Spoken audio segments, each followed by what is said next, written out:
my talk or sermon is going to be about compassion.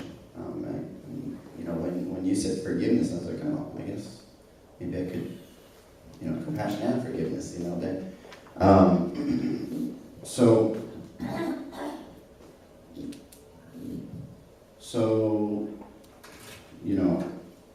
the last couple of months, I've been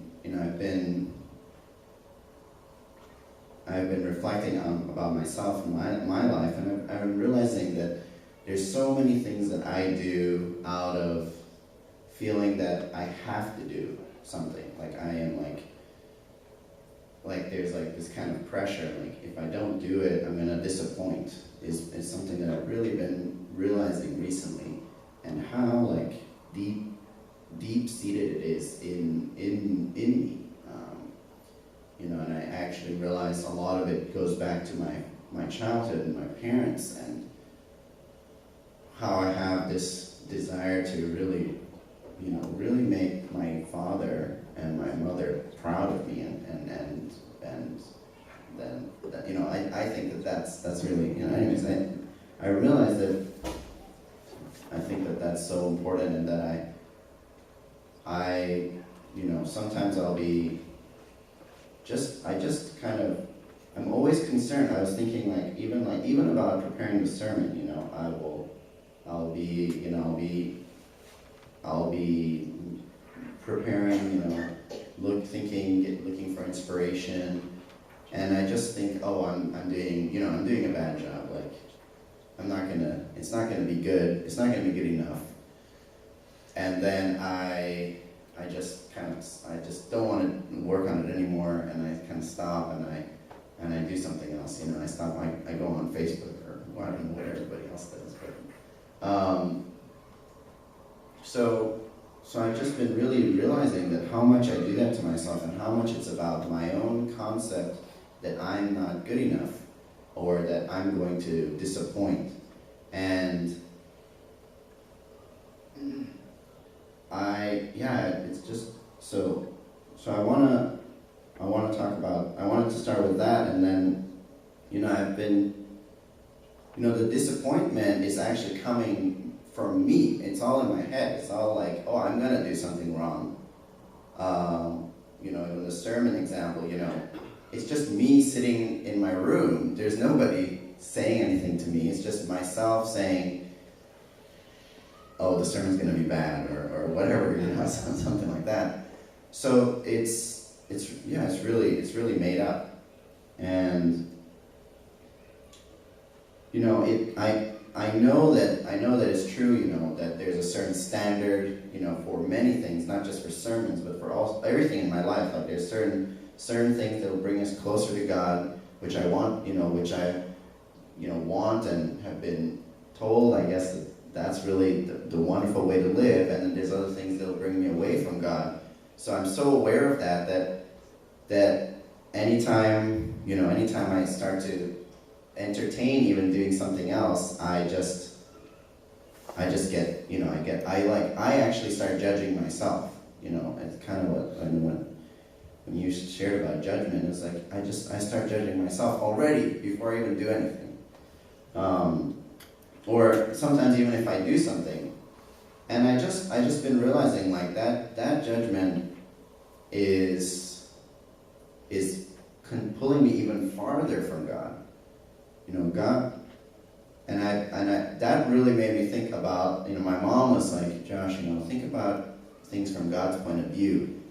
And when she said that, I was like, wow, what a high standard to think of things from God's point of view. Like, so it takes it's a wonderful goal and principle, and what is God's point of view? Like, he doesn't judge me for, I don't know, maybe getting upset, saying something nasty to somebody, or he doesn't judge me for, sleeping extra or something like that. He's just like, Josh, you can do it. You can do it. Like, come on, Josh. Like, no matter what, right? So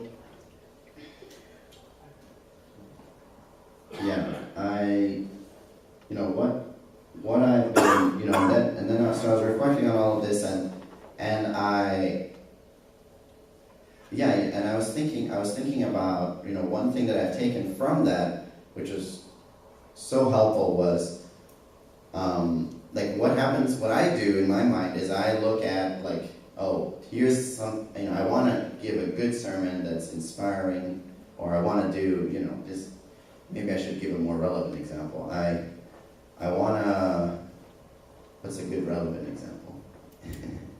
I want to make my wife happy, or husband happy, I want to do the dishes. And then I think, oh, I didn't do that, so I'm so tired, like I can't do it, or I have so many things to do, those are the kinds of things that I've been thinking, and then recently I just been realizing, like, what's stopping me is that I'm worried I'm gonna fail. Like, I'm worried I'm not gonna be able to get all the things done that I have to get done. But recently what I've been trying is just take one next step. Like, what's the next step, and what's the next step? Keeping my end goal in mind and keeping what I really want. But yeah, I've just been really focusing on keeping in action and keeping moving. And someone shared this with me. They said, when you state what you want, and you take action towards that, the universe like moves around you, and then somehow it happens. And then actually, I read this poem from Rumi. Have you who's heard of Rumi, or is he well known? Okay, Rumi is, well, actually maybe somebody else. Could somebody give like a one line of who is Rumi? Rumi is a Sufi poet. Mm-hmm. Would you say he's one of the most famous Islamic poets? Yes. Yeah, okay, so he's a very famous Islamic poet. Beautiful, beautiful poems. It's funny, actually. I just realized I found this poem while I was on Facebook, procrastinating from preparing my sermon. So you were supposed to be on Facebook. Or were you? Yeah, he was. So the universe bends in all kinds of ways. You never know. So acts of compassion are eternal. They live forever, shining their rays throughout the universe. So yeah, I was just thinking, and I just really felt like when we are continuously in action, having the acts of compassion, it's so cool, because I also, like, one of the main things I started with, really was thinking about also, was True Mother's main message that stuck with me at Madison Square Garden, which is be the ray of light, be the light for the world. And this poem like kind of has all of those elements. It's acts of compassion are eternal. They live forever, shining their rays throughout the universe. And I really, so my first point was about how we stop ourselves so many times when we have something. How I've been kind of, my own thoughts and my own concerns are what stops me in many different things. Preparing for a sermon, taking care of my wife, right as she walks in.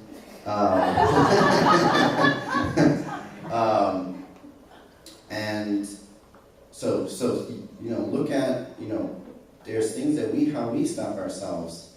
And the second thing is, one way to get through that is continue to stay in action. Continue to give acts of compassion. So that's the second point. And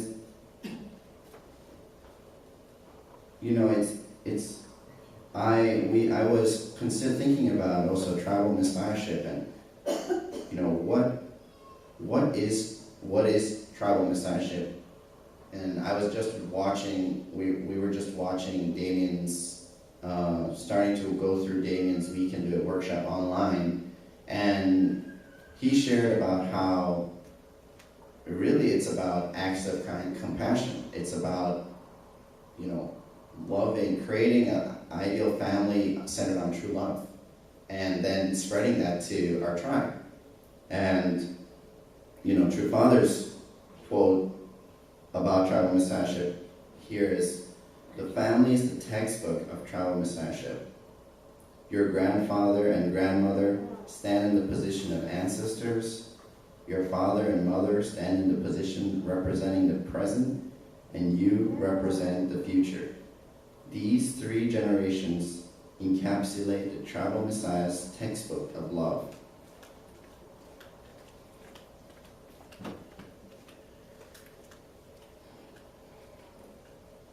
So,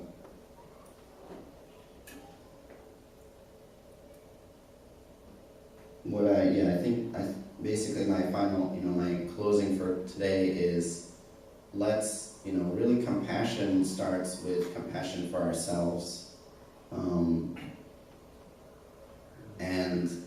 then and then of course the family. Like, what a beautiful movement we have that centers on the family, and then it can expand to our tribe, and finally, and then also the action and those acts of compassion, like, really can shift the universe. I mean, they, like Rumi said, they're rays that shine through the universe. And I mean, look at the amazing things that True Father did, just by saying it's going to happen, and then just continuously doing things, inspiring all of us to create all of these amazing events. I mean, I have had some experiences where I've done similar things, and I would say I'm going to do something, and then, I don't know how exactly, but I just I'm so determined to have that happen. It happens somehow. So compassion starts with ourselves, and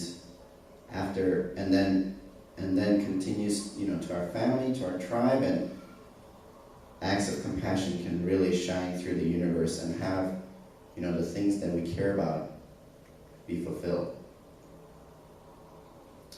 All right, thank you very much. Let's pass off.